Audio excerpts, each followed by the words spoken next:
The new MacBook Pros with Touch Bar have finally arrived, and here is my review.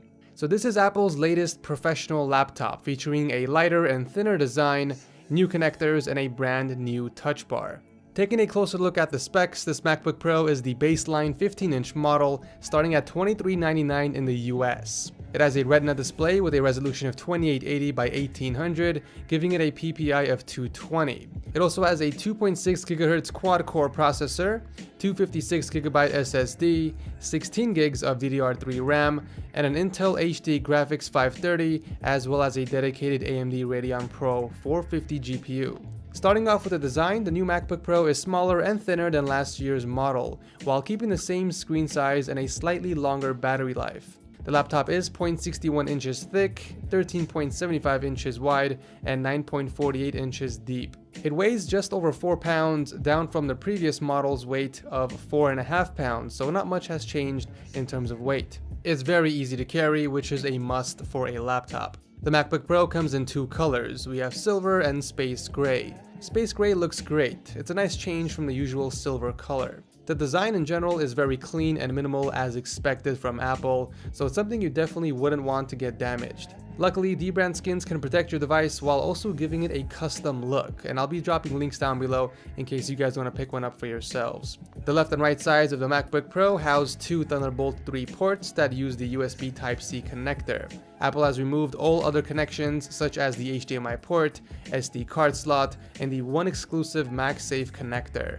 While Thunderbolt 3 is great and can provide a large bandwidth, Apple's decision will leave most customers needing to buy dongles and adapters. They don't come cheap either, ranging from $9 to $49. But surprisingly, Apple kept the headphone jack around this time. The speakers have also been upgraded to provide much more volume, as well as the bass up to 2.5 times louder. Here's a quick sound test.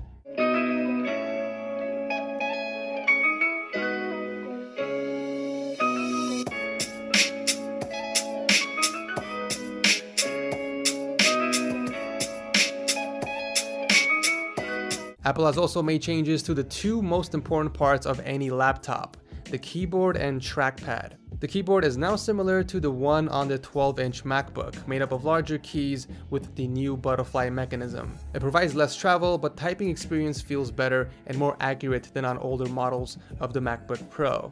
The Force Touch trackpad has also undergone a change in size, and it's now twice as large as it was on the previous generation of the MacBook Pro. But the headlining feature of the new MacBook Pro is the Touch Bar, which sits right above the keyboard. So the Touch Bar replaces the top level row of function keys on a keyboard, and instead it's a touch screen with a resolution of 2170 by 60. It can provide the usual controls such as brightness, volume, and even has a dedicated Siri button. But depending on the app you use, the Touch Bar will show controls for that specific program. In Final Cut Pro, for example, the Touch Bar will display a project's timeline for easy scrubbing, as well as tools such as trimming. This is also Apple's first computer to support Touch ID, which allows for a quick and secure way to log into your laptop. While the main display is the same size and resolution, Apple didn't leave it unchanged. It now supports the wide color gamut, being able to display a broader range of colors than the usual laptop display. It's also very bright, at a maximum brightness of 500 nits, which is the brightest screen out of any Apple's other laptops.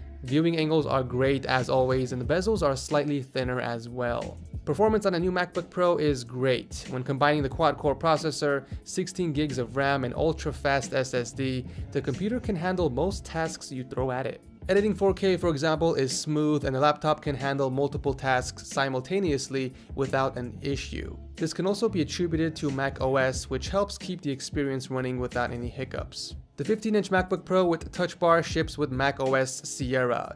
Now, this is the new version of Apple's operating system, which brings optimizations to the performance and battery life, as well as new features such as Siri that are very helpful. Apple Pay support has also been added, and the OS can now also help you free up disk space. With the new improvements that Apple has made, it will definitely be a factor to how fluid the laptop is when performing various tasks. Apple says the laptop can get up to 10 hours of battery life, which is close to my testing.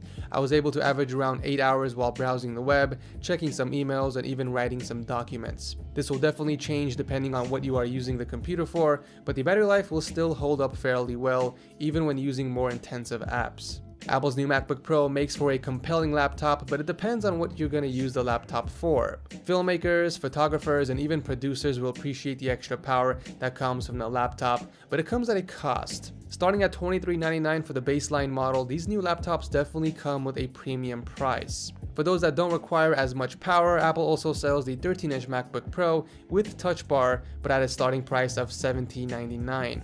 But that pretty much wraps up my review of the 15-inch MacBook Pro with Touch Bar. As always, I'll drop a link to them down below if you guys want to check it out for yourselves.